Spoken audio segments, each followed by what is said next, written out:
తాండూరు మున్సిపాలిటీని చెత్త మున్సిపాలిటీగా చేసిన గత పాలకులదే అని ఇండైరెక్ట్ గా బీఆర్ఎస్ పార్టీ తీవ్ర విమర్శలు చేశారు. కాంగ్రెస్ నాయకులు మురళీకృష్ణ గౌడ్ గురువారం తాండూరు పట్టణంలోని ఆయన ఓ గెస్ట్ హౌస్ లో ఏర్పాటు చేసిన మీడియా సమావేశంలో మురళీకృష్ణ గౌడ్ మాట్లాడుతూ ఆరోపణలు చేసే హక్కు కూడా మాజీ ఎమ్మెల్యే రోహిత్ రెడ్డికి లేదని తీవ్రంగా మండిపడ్డారు. గతంలో ఓ హౌస్ లో 100 కోట్లకు అమ్ముడుపోయిన ఓ నేత ఇక్కడ 3వ వార్డు అభ్యర్థి కిడ్నాప్ చేసి 40 లక్షలు ఇస్తామని చేసిన ఆరోపణలపై ఆయన తీవ్రంగా ఖండించారు. గతంలో మాజీ ఎమ్మెల్యే హయాంలోనే తాండూరులో మైనింగ్ మాఫియా భూ కబ్జాలు, మత్తు పదార్థాలు, ఇతర ఇల్లీగల్ దందాలు జరిగాయని గుర్తు చేశారు. అందుకే దున్నపోతుకు మేత వేసి ఆవుకు పాలు పిండవద్దని ఇండైరెక్ట్ గా పట్టణ ప్రజలకు సూచించారు. సెంట్రల్ గవర్నమెంట్ నిధులతో గ్రామాల్లో చేసిన అభివృద్ధి పనులను మాజీ ఎమ్మెల్యే రోహిత్ రెడ్డి చేసిందంటూ రీల్ చేయడం ఎంతవరకు సమన్వయమని ప్రశ్నించారు. వ్యక్తిగత దూషణలకు పోదు. ఈరోజు జరుగుతున్నాయి మున్సిపల్ ఎన్నికలు. ఇవి ఆస్తుల పంపకాల కోసం జరుగుతున్నటువంటి కొట్లాట కాదు. ఇది గతంలో మేము ఏం చేసినాము, భవిష్యత్తులో మేము ఏం చేస్తామని చెప్పడమే ఎన్నికల్లో ఓటర్ల దగ్గరికి పోవాలి.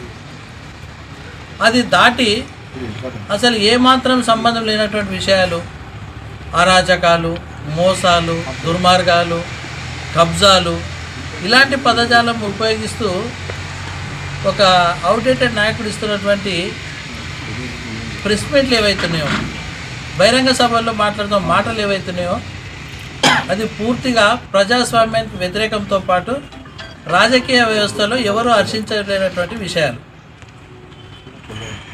అంతేకాకుండా ఈ మున్సిపల్ ఎన్నికల వేళ మాట్లాడాలనుకుంటే అభివృద్ధి గురించి మాట్లాడాలి.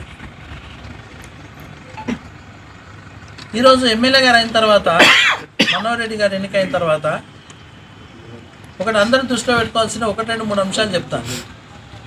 చాలామంది ఏంటంటే గ్రామ సర్పంచ్ కొన్ని బాధ్యతలు ఉంటాయి, ఆయన చేయాల్సిన అభివృద్ధి పనులు ఆయనే చేయాలి. ఎంపీటీసీ పరిధిలో కొన్ని ఉంటాయి, జిల్లా పరిషత్ సభ్యుని ఆధీనంలో కొన్ని ఉంటాయి, జిల్లా పరిషత్ కొన్ని ఉంటాయి. కొన్ని పనులు ఎమ్మెల్యే చేయాలి, అంటే నియోజకవర్గ స్థాయిలో, పార్లమెంట్ స్థాయిలో పార్లమెంట్ సభ్యులు చేయాలి. అట్లా కాకుండా ఏమైపోయిందంటే ఏ చిన్న సీసీ రోడ్లు, మోరీలను కూడా ఎమ్మెల్యే చేయాల్సిన పని లేదు. అది central government, state government budget అభివృద్ధి అనేది నిరంతరం జరుగుతూనే ఉన్నది. స్వాతంత్రం వచ్చిన తర్వాత జరుగుతూ ఉన్నది, భవిష్యత్తులో కూడా జరుగుతుంది. ముఖ్యంగా ఎమ్మెల్యే మనోహర్ రెడ్డి గారు ఎన్నికైన తర్వాత, ఎమ్మెల్యే అయిన తర్వాత ఒక 2-3 అంశాలు మాత్రమే చెప్తాను. గత 40 సంవత్సరాలుగా మనం చిన్నప్పటి నుండి చూస్తూ ఉన్నాము. ముఖ్యంగా నేను చిన్న ఉన్నప్పటి నుండి ఎన్నికల వేళ ప్రధానమైనటువంటి ఒక మేనిఫెస్టో అంశం ఏంటంటే కోట్పల్లి ప్రాజెక్టు. నేను చిన్న ఉన్నప్పటి నుండి చూస్తున్నాను, అసెంబ్లీలో మాట్లాడేటప్పుడు ప్రధానమైన అంశం ఏంటంటే కోట్పల్లి ప్రాజెక్టు. కోట్పల్లి ప్రాజెక్టు ప్రతిపాదనలు తయారు చేసినాము, 9200 ఎకరాలకు నీరు వారుతాయి, ఇవన్నీ మాట్లాడడం తప్ప ఎక్కడ కూడా మట్టెడి తీసినటువంటి నాయకులు లేరు. ఈరోజు కట్టించింది.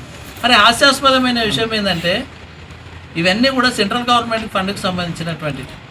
ఇవన్నీ కూడా రాష్ట్రంలో ఉన్నటువంటి కాంగ్రెస్ ఎమ్మెల్యే ఉన్నా, టీఆర్ఎస్ ఎమ్మెల్యే ఉన్నా, బీజేపీ ఎమ్మెల్యే ఉన్నా, సిపిఐ ఎమ్మెల్యే ఉన్నా, సిపిఐ ఎమ్మెల్యే ఉన్నా, ఇండిపెండెంట్ ఎమ్మెల్యే ఉన్నా కూడా అందరికి వచ్చినటువంటి విషయాలు, ప్రతి విలేజ్కి వచ్చినాయి. ఇది ఎవరి గొప్పతనం కాదు. ఇది ఒక ప్రాజెక్టు తీసుకొచ్చిండ్రా, ఒక రోడ్ వేయించిండ్రా.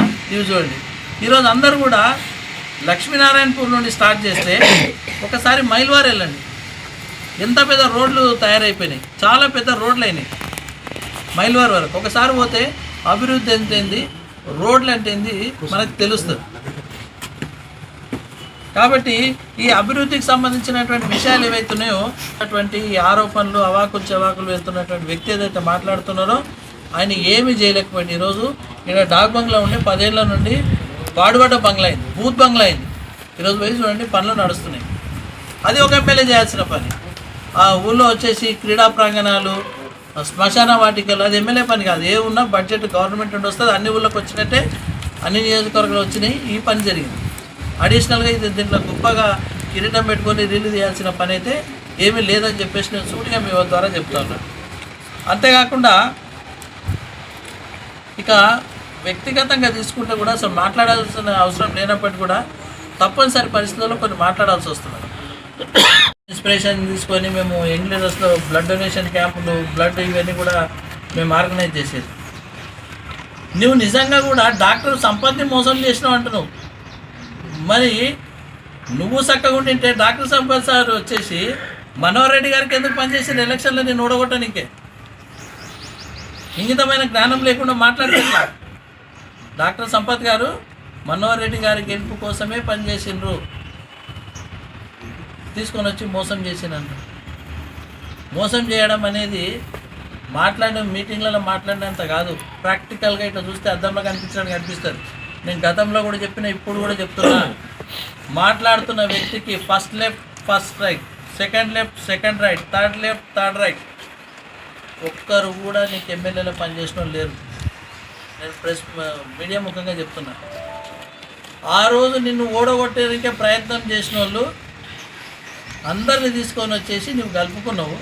అందరు కలిసి వచ్చి మళ్ళీ నేను ఓడగొట్టింది. నేను చెప్తున్నా కదా, ఫస్ట్ లైట్ సెకండ్ రైట్. కొద్దిమంది అంటారు ఆ ఎన్నికల ముందు ఉన్నారు. 10-15 రోజుల కింద పారాషూట్ లీడర్ ఎట్లా వస్తారు? తన్ని తరిమేస్తామన్నారు, కాల్వెట్ బండ కొడతామన్నారు. కాంగ్రెస్ పార్టీ వస్తే కాల్వెట్టనియలే. మరి ఎవరున్నా నీతో పనిచేసిన వాళ్ళు? ఎంతమందికి మోసం చేసినావు నువ్వు? మోసం చేసేది ఆడ అన్నదమ్ముల మధ్యన వాళ్ళ మోసం గురించి కాదు, నీ మోసాల చరిత్ర చాలా పెద్దగా ఉన్నది. కాబట్టి మీడియా ముఖంగా నేను అందరికీ ఒకటి చెప్పదలుచుకుని ఏంటంటే, ఇంకా మొన్న కూడా ఒక చాలా బాధాకరమైన విషయము మిత్రుల ద్వారా అందరికీ తెలియజేయాలనుకుంటున్నా. అంజద్ ఖాన్ అనే విషయం, వార్డ్ నెంబర్ 3 ఎంత నవ్వాల్సిన పరిస్థితి అంటే, నేను లైవ్ విట్నెస్, మా అమ్మతోడు దేవునితోడు నా పిల్లలతో చెప్తున్నా, నా ముందరనే అంజద్ ఖాన్ అనే వ్యక్తి ఎమ్మెల్యే గారితో వచ్చింది. సార్ 3వ నెంబర్ వాడికి గెలిచి నేను గిఫ్ట్ ఇస్తాను సార్ మీకు అన్నాడు. అధికార పార్టీ ఉంటే డెవలప్ అవుతుంది, నేనే వచ్చిన సార్ అన్నాడు. నేను లైవ్ విట్నెస్. నేను తీసుకుపోయిందో మాట్లాడించిందంటే నేను లేను, కానీ నేను ఉన్నప్పుడు అనుకోకుండా కలిసింది. ఈరోజు వచ్చేసి 2 రోజులు బంధించి, డైలాగ్ వినండి, 24 గంటలు బంధించి తిండి పెట్టకుండా నీళ్లు దాపకుండా, ఏం స్టోరీ ఇది? ఇక్కడ 40 లక్షలు, ఆడ 100 కోట్లు, 2 సేమ్ స్టోరీ. ఈడ ఈ కిడ్నాప్ అనేది ఈడ 40 లక్షల స్టోరీ, ఆడ 100 కోట్ల స్టోరీ, సేమ్ స్టోరీ. నమ్మరు. ఆడనే అటర్ ఫ్లాప్ అయింది, అటర్ ఫ్లాప్ కదా. ఎవరిని ఎత్తుకోవాల్సిన అవసరం ఏంది? అంజద్ ఖాన్ అనే వ్యక్తి కనుక మా దగ్గరకు వస్తే ఏమన్నా రాష్ట్ర అసెంబ్లీ ఏమన్నా నిలబడుతుందా? లేకపోతే ఒక్క సీట్ ఉంది, ప్రభుత్వం ఉల్టాపల్టా ఎదుగుతుందా? అక్కడ అభ్యర్థులు లేరా? సరే పోతే ఒక వార్డు పోతుందేమో. మరి కిడ్నాప్ చేసి అన్నం పెట్టకుండా ఉన్నటువంటి రాక్షసులు ఎవరున్నారు ఇక్కడ? కాబట్టి మిత్రులారా, మీ ద్వారా మళ్ళీ ఒక రిక్వెస్ట్ చేస్తున్నాను, దయచేసి హెల్దీ రాజకీయాలు చేయాలి. చాలు ఈ లంగ పనులు, ఆవార పనులు ఇవన్నీ చేసి మేపి అంతా చేసి తాండ్రు భ్రష్టు పట్టింది. నేను ధైర్యంగా చెప్తున్నా, ఎందుకంటే నేనే సాక్ష్యం. నువ్వు మోసం చేయాలనుకున్నాను ఎవడని చెప్పాలంటే ఫస్ట్ నేనే ఇడ, మంది కాదు. ప్రాణాలకు తెగించి కొట్లాడి జైళ్ళ పాలై, కేసుల పాలై, ఫ్యామిలీ పాడు చేసుకొని, వ్యాపారాలు పాడు చేసుకున్నా నేనే చెప్తున్నా. నువ్వు మోసం చేసే లిస్టు తీస్తే ఇంకా ఆయన విశ్వేశ్వరరెడ్డి వీడియో మళ్ళీ ఇట్లా ఒకసారి ఎప్పుడైనా ఫ్రీ టైంలో వచ్చేసి కంట్లు ఇట్లా పెట్టుకొని చూస్తే తెలుస్తుంది లిస్ట్ ఎంత పెద్దగా ఉందని. అంతేకాకుండా సరే, ఈ ఆవేశంతో మాట్లాడతలేను, ఆవేదనతోనే మాట్లాడుతున్నాను. ఎందుకంటే ఇప్పటి కూడా ఒక సెన్సిబుల్ క్యాండిడేట్గా, బాధ్యత కలిగిన పౌరుడిగా, ఎదుటి వ్యక్తి తప్పు చేస్తే సూటిగా చెప్పలేము కాబట్టి, సూటిగా చెప్తే వినే తత్వం లేదు కాబట్టి మీ ద్వారా చెప్తున్నాను, ఇవి మానుకోండి. ఇక లేదు అనుకుంటే బూతులు మాట్లాడము, అంతకంటే ఎక్కువ మాట్లాడము ఇతరులలో కూడా వస్తుంది. ఒక సైడే కాదు, మాట్లాడద్దని ఆగి. ఎందుకంటే గతంలో ఇటువంటి ఎక్స్పీరియన్స్ చాలా ఉన్నాయి. సరే, చివరిగా మున్సిపల్ ఎన్నికల సందర్భంగా తాండూరు పట్టణ ప్రజలందరికీ ముఖ్యంగా చెప్తున్నాను, 80,000 జనాభా ఉంది. షేర్ చేయండి, కోసం ఛానల్ ని సబ్స్క్రైబ్ చేయండి. అలాగే ఇక్కడ ఉండే ఈ గంట సింబల్ ని క్లిక్ చేయండి.